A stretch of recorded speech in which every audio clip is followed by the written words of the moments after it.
और काम करने के बल पर जनता को बताते और जनता खुद कहती है कि हाँ काम हुआ विकास। 1,20,000 का और निकल गया विज्ञापन।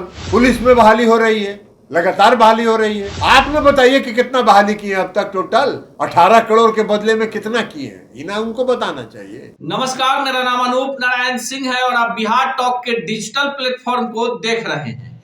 बिहार में सत्ता और विपक्ष के बीच जुबानी जंग अब इस स्तर पर पहुंच गई है जिस स्तर को अब दिखाया भी नहीं जा सकता है। आज बिहार में जदयू अपने 20वें स्थापना दिवस को मना रही है। इस अवसर पर पार्टी के द्वारा कई सारे कार्यक्रम भी आयोजित किए गए हैं। आज लौह पुरुष सरदार वल्लभ भाई पटेल की जयंती है और आज ही के दिन 20 वर्ष पूर्व बिहार में जनता दल यूनाइटेड जो है उसकी स्थापना हुई थी। पहले ये समता पार्टी के नाम से जाना जाता था। अब मूल खबर पर आते हैं और बताते हैं कि क्यों जुबानी जंग हो रही है। स्थापना दिवस के पूर्व जदयू ने पूरे पटना में कई सारे होर्डिंग बैनर लगाए हैं जिसमें 20 साल बेमिसाल का नारा दिया गया है। पूरे यात्रा को लेकर बिहार में नीतीश कुमार की अगुवाई में चल रही महागठबंधन सरकार को लेकर जदयू के राष्ट्रीय अध्यक्ष ललन सिंह का एक बयान आया है। पहले उस बयान को हम आपको सुनवा देते हैं। हम लोग काम किए हैं और काम करने के बल पर जनता को बताते हैं और जनता खुद कहती है कि हाँ काम हुआ विकास। बिहार में विकास हो रहा है, बिहार में नियुक्तियां हो रही है। 1.25 लाख लोगों को नियुक्ति पत्र 2 नवंबर को दिया जा रहा है और आप सब लोगों ने देखा होगा कि 1,20,000 का और निकल गया विज्ञापन। वो भी बीपीएससी में परीक्षा देंगे, उसका भी बहाली होगा। पुलिस में बहाली हो रही है, लगातार बहाली हो रही है। आपने बताइए कि कितना बहाली किए अब तक? टोटल 18 करोड़ के बदले में कितना किए हैं, इन्हें उनको बताना चाहिए। यह इतिहास रचा जा रहा है पूरे देश में। कभी ऐसा हुआ है कि गांधी मैदान में शिविर लगा के नियुक्ति पत्र बांटेंगे मुख्यमंत्री और सिर्फ सिंबॉलिक 25,000 लोगों को यहाँ बांटेंगे और हर एक जिला में जितनी नियुक्तियां हुए हर जिला के जिलाधिकारी नियुक्ति पत्र बांटेंगे। तो सब जिला में नियुक्ति बंटेगा तो रोजगार नौजवानों को देने का ये तरीका। तो आपने सुना, जदयू के राष्ट्रीय अध्यक्ष राजीव रंजन सिंह उर्फ ललन सिंह बता रहे हैं कि पटना के गांधी मैदान में 2 नवंबर को 1.25 लाख लोगों को नियुक्ति पत्र दिया जाएगा। यानी जिन लोगों ने शिक्षक भर्ती परीक्षा जो बिहार लोक सेवा आयोग के द्वारा आयोजित की गई थी उसमें सफलता प्राप्त की है, उन्हें पटना के गांधी मैदान में 1,25,000 लोगों को नियुक्ति पत्र दिया जाएगा।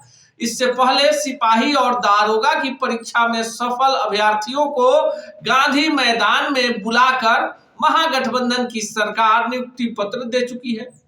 ललन सिंह कह रहे हैं कि 1,25,000 लोगों को 2 नवंबर को नियुक्ति पत्र तो मिलेगा ही, साथ ही साथ और 1,20,000 शिक्षकों की नियुक्ति की प्रक्रिया शुरू हो गई है। सिपाही, दारोगा और अन्य पदों के लिए भी बिहार में रिक्तियां आई हैं जिसके माध्यम से बेरोजगारों को रोजगार दिया जाएगा। जदयू के राष्ट्रीय अध्यक्ष हैं, उनकी पार्टी के नेता नीतीश कुमार बिहार में मुख्यमंत्री हैं, तो जाहिर सी बात है कि ललन सिंह अपनी पार्टी, अपने गठबंधन और अपनी सरकार का पक्ष रखेंगे।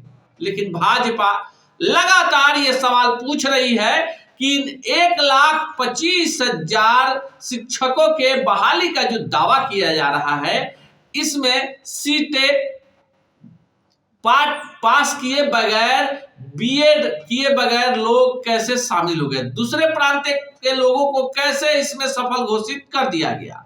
सरकार ने बार बार नियमावली क्यों बदली?